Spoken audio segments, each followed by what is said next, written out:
You know what? Today's story starts with tea, explodes with drugs, and ends with cannons firing across an ocean. Look at this table right here. A simple cup of tea and some sugar cubes sitting there. Looks innocent, right? But this innocent-looking tea literally broke an entire empire apart. I'm not even joking about this. It really happened. Britain was completely obsessed with Chinese tea during the 1800s. They were utterly addicted to it, like we need our morning coffee. The big problem? China didn't want anything that Britain had to sell. Nothing at all. Not a single British product interested them. So Britain's silver just kept flowing out to China year after year. Massive trade deficit. They were getting absolutely desperate. And then they found their perfect solution to this problem. Can you guess what kind of solution they came up with? Opium, a highly addictive drug. They literally decided to get an entire nation hooked on drugs to balance their trade deficit. Here's my question for you. If your country was collapsing from addiction, what would you do? Would you fight back somehow? There was one man in China who stood up and said, "Enough is enough." His name was Lin Zexu. Lin Zexu wasn't some hot-headed warrior looking for a fight. He was basically China's top crisis manager and internal investigator. Look at this portrait of him carefully. See those eyes? That's the face of someone who truly believes in rules and order. He was famous throughout China for being incorruptible. In a government system drowning in corruption, he really stood out. In late 1838, the emperor gave him almost unlimited power. The order was simple. Go to Canton, fix this mess. But here's the interesting thing. Lin approached this crisis like a systems problem, not an emotional crusade or revenge mission. He methodically collected data, translated foreign documents, and studied coastal defenses. Very professional, very systematic. Nothing impulsive about his approach. He genuinely thought, if I enforce the law properly and fairly, this problem will end. Do you think he was right? Let me explain why Britain was so incredibly frustrated with China. Imagine you desperately want to do business somewhere, but they tell you, you can only trade in one single city through exactly 13 licensed merchants. That's it. Take it or leave it. That was the Canton System. It was China's way of saying we control absolutely everything that happens here. Our rules only. Look at this infographic showing the trade flow. See how all the silver flows? It's all going one direction, straight into China. Britain desperately wanted Chinese tea, silk, and porcelain. Meanwhile, China wanted basically nothing from Britain in return. Absolutely nothing. British wool? Way too hot for the southern climate of Canton. British manufactured goods? Chinese people simply couldn't afford them anyway. The East India Company was bleeding massive amounts of money. They desperately needed to somehow reverse this flow of silver. So they sat down and asked themselves one simple question. What product is so addictive that people will always buy more? The answer they came up with? Opium grown in India.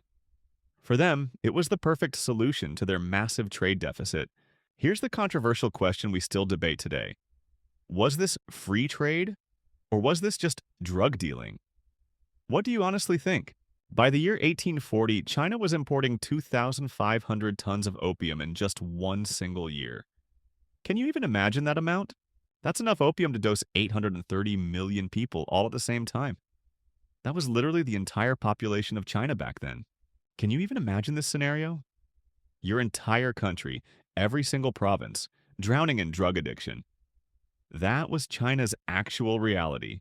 Government officials, army soldiers, factory laborers, everyone was smoking opium everywhere. The entire nation was literally collapsing from the inside out. Now we finally get to the most dramatic scene of this whole story. The moment when everything absolutely exploded. Lin Zexu arrived in Canton with full imperial authority backing him up. And trust me, he absolutely meant serious business. He didn't just raid a few small opium shops here and there. No, he went straight to the foreign merchants' quarter. His message was crystal clear. Hand over all your opium, every single chest, or you're simply not leaving this district at all. Can you even imagine the absolute shock? These foreign merchants genuinely thought they were completely untouchable. They were foreigners after all, right? But Lin wasn't playing any games at all. He basically put them under house arrest until they fully complied with his demands. They eventually handed over 20,000 chests of opium. That's about 300 tons total. Just try to imagine that mind-blowing amount. And then this is where it gets really, really dramatic. Look at this high-quality diorama showing what happened next. Everyone always says he burned all the opium in a big fire. But that's not exactly what actually happened. Let me explain. He actually used a sophisticated chemical process instead. Lime, salt, and seawater mixed together. Much more effective than simply burning it. Why this method? Because burning opium actually creates toxic fumes that people could potentially inhale and get high from. He wasn't stupid. The lime chemically reacted with the opium molecules, making it completely and permanently unusable. Total permanent destruction of the drug. This entire massive operation took exactly 23 days to complete. At Humen Beach, in front of absolutely everyone watching, it was so much more than just law enforcement or drug seizure. This was a powerful statement, a clear message to the world. We're completely done being your drug market. This ends right now today. That's exactly what it meant to everyone watching. But to the British Empire watching all this, it looked exactly like a declaration of war against their imperial power and interest. Here's something really touching that makes this whole story even more deeply human. Lin Zexu actually wrote a personal letter.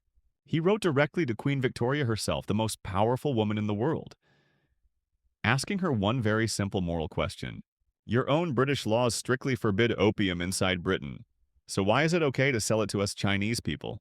Look at this original historical document carefully. See that official seal? The formality? Can you feel the desperate hope in those words? If someone came and sold opium in your country, wouldn't you be angry too?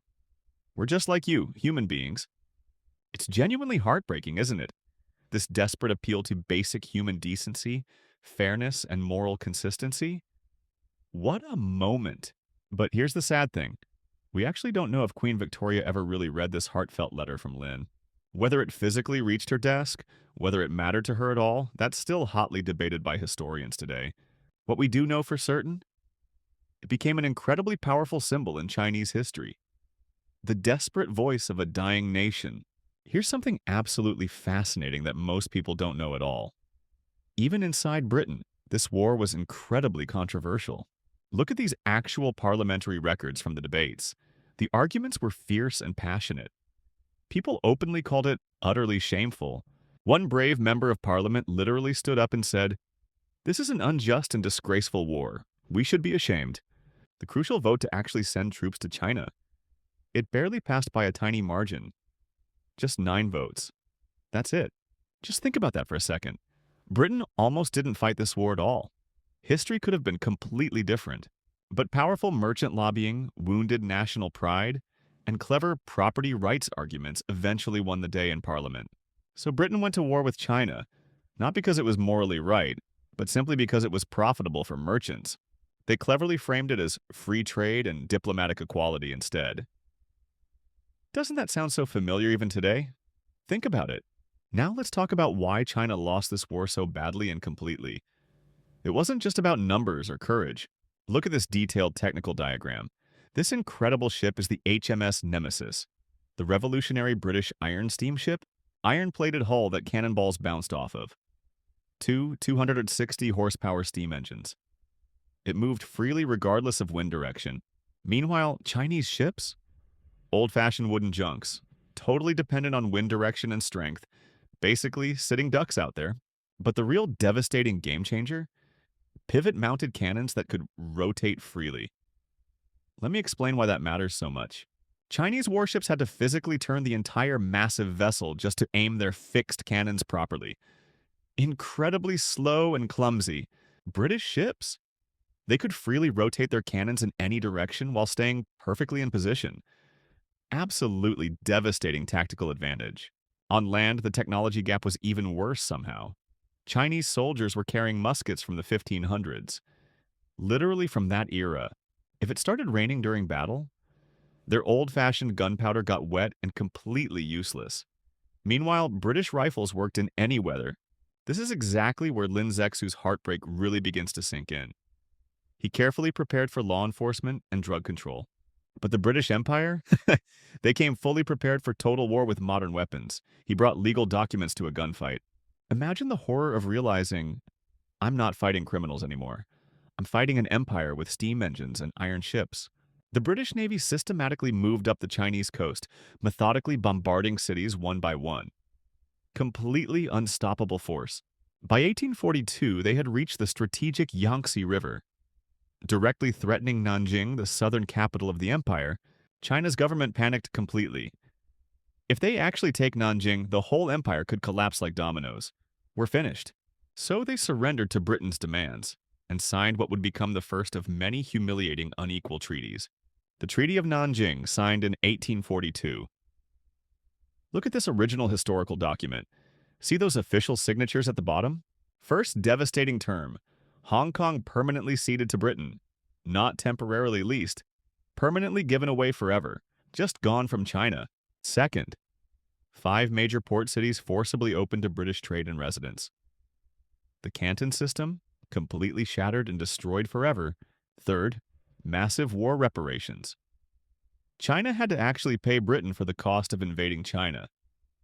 Let that sink in for a moment. You get violently invaded, you lose the war, and then you pay your invader for invading you. Absolutely insane when you think about it. But here's what really broke China's spine as a sovereign nation. The complete loss of tariff control over their own borders. China could no longer independently set its own import taxes on foreign goods. Foreign powers decided those rates instead. Think about that. This wasn't just opening doors to trade like they claimed. This was having your locks completely smashed to pieces with a hammer. From Lin Zexu's perspective watching this unfold, I tried to protect the ports, but what I actually lost was sovereignty itself. So what actually happened to Lin Zexu? The dedicated man who started this whole thing? Where did he end up? He was blamed for everything. Made the perfect political scapegoat. Stripped of his position and exiled far away to remote Xinjiang. The emperor who originally sent him with full authority conveniently forgot he ever gave those orders, just abandoned Lin completely. Lin sat there alone in cold exile, watching his beloved country slowly crumble. I was morally right, so why did we still lose everything? But he absolutely didn't give up on China. He wrote extensively. He carefully documented everything. He deeply studied the West. His writings eventually became the intellectual foundation for later reformers. To defeat them someday, we must first understand them completely. Today, modern China honors him as a great national hero. The brave man who dared to stand up against overwhelming power? But here's the question historians still passionately argue about even today. Did Lin Zexu actually cause this war to happen? Some historians say yes, absolutely. His aggressive hardline approach gave Britain exactly the excuse they desperately wanted for war. Others say absolutely not. The opium trade itself was violence and war. He was simply defending his nation's basic right to exist. After hearing this whole story today, what do you honestly think? Was he a hero or a trigger? Does it even matter?